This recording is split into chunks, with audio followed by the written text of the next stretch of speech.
Computing నుంచి గణన నుంచి కొన్ని లెక్కలు ఎక్కువగా వస్తుంటాయి.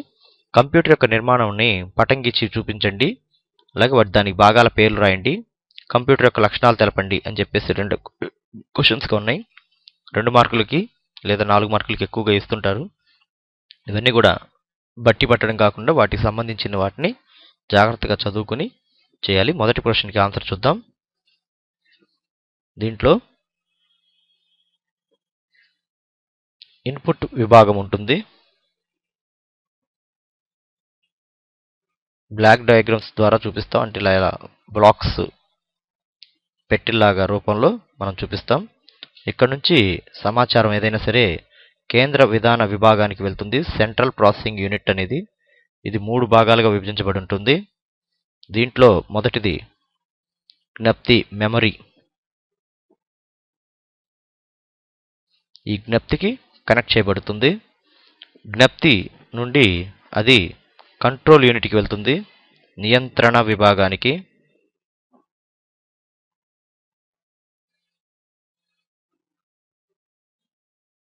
నియంత్రణ విభాగానికి వెళ్ళిన తర్వాత అది అర్థమెటిక్ లాజికల్ యూనిట్, అంకగణిత మరియు తార్కిక విభాగానికి వెళ్తుంది. ఏఎల్యులో మనకిచ్చిన సమస్యకు తగ్గట్టుగా అక్కడ ప్రాసెస్ చేయబడుతుంది. ఆ తర్వాత అది మరి నియంత్రణ విభాగానికి వచ్చి జ్ఞప్తికి వస్తుంది. ఇదంతా కూడా కేంద్ర విధాన విభాగం సిపియులో జరుగుతుంది.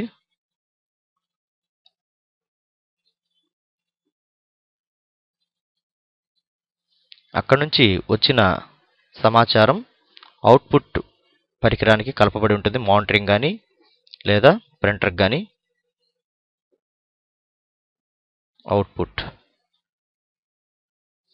ఇలాగే ఏఎల్యు నుండి జ్ఞప్తికి కనెక్షన్స్ ఉంటాయి అన్నమాట, ఒకదానికొకటి. ఈ విధంగా బాణం గుర్తులతో బ్లాక్ డయాగ్రామ్స్ ద్వారా కంప్యూటర్ యొక్క ముఖ్యమైన భాగాన్ని మనం చూపించవచ్చు.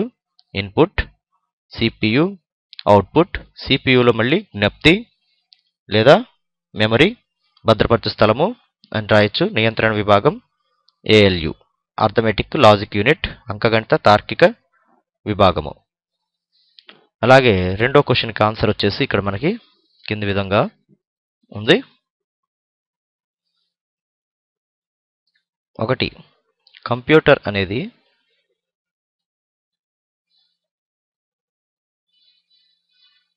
కొన్ని ప్రక్రియల్ని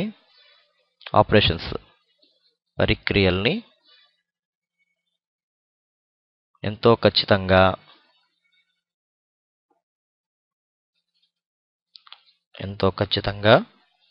శీఘ్రంగా అంటే త్వరిత వేగంగా,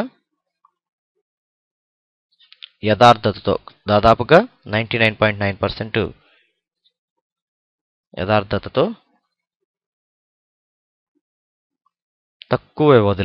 చాలా తక్కువ వ్యవధిలోనే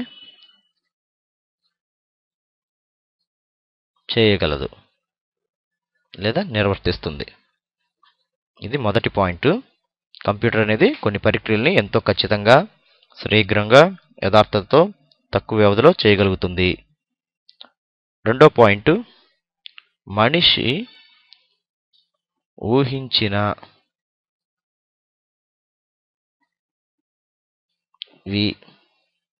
గుర్తించగలిగినవి, ఊహించగలిగినవి ప్రక్రియలను మాత్రమే, అంటే మనం ఇచ్చిన ఆర్డర్స్ ప్రకారంగానే అది చేయగలుగుతుంది. మనం ఊహించినటువంటివి మాత్రం దీంట్లో నిర్వర్తించలేదు. అంటే మనం ఇచ్చే కమాండ్స్ బట్టే అక్కడ జరుగుతుంది అనేది ఇక్కడ మెయిన్ ముఖ్యమైన పాయింట్. ఇది చతుర్విధ ప్రక్రియలు: కూడిక, తీసివేత, గుణకారం, భాగహారం, చతుర్విధ ప్రక్రియలు అలాగే వంటివి, మౌలిక అంకగణితం, ఇంకా మిగిలినవి అటు ఇటు కలిపి అంకగణిత ప్రక్రియలు కూడా, పర్సంటేజ్లు కట్టడం, ఇలాంటివి కూడా ప్రక్రియలు. నెక్స్ట్ ఇవన్నీ కూడా పరిమిత సంఖ్యా సమితి మీద మాత్రమే. ఇన్ఫినిట్గా మనం ఇస్తే వాటికి చేయలేదు, అది కంప్యూటర్స్ క్రాష్ అవుతాయి, ఒకసారి ప్రోగ్రామ్ ఫెయిల్ అయ్యి. పరిమిత సంఖ్యా సమితిమై చక్కగా చేయగలుగుతాయి అనమాట, సులభంగా చేయగలుగుతాయి, చక్కగా చేయగలదు ఎవరు? కంప్యూటర్. దాని లక్షణాలు మనం ఇక్కడ నోట్ చేస్తున్నాం. అలాగే పోల్చడం,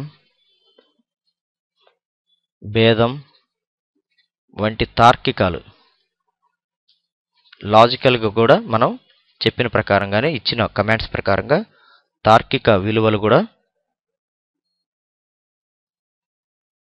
ఇది చేయగలదు. అంటే అర్థమెటిక్గా ఆపరేషన్స్ను, లాజికల్ ఆపరేషన్స్ చేయగలదు. ALU అనేది దీంట్లో ముఖ్యమైన పాయింట్ మనకు ఉంటుంది కాబట్టి అది చూసుకోవాలి. అలాగే దత్తాంశ వివరాలను, మనం ఇచ్చే ఇన్పుట్ దత్తాంశ వివరాలు, ఆజ్ఞలను చదువుతుంది. అంతేకాక వాటిని అవసరమైనప్పుడు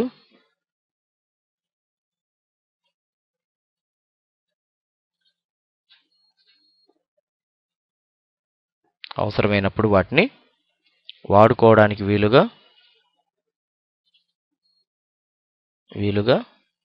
భద్రపరుస్తుంది అనమాట. అంటే మెమరీ అనేది మెయిన్ ఇంపార్టెంట్ అనమాట, దీంట్లో భద్రపరచగలదు కూడా.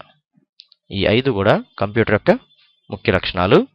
జాగ్రత్తగా 1కి 2 సార్లు వీటిని చూసుకుని వాటిలో ఉన్న ముఖ్య అంశాలని మనం అదే వివరణగా కాకుండా మన సొంత మాటల్లో చక్కగా రాయడానికి ప్రయత్నించాలి.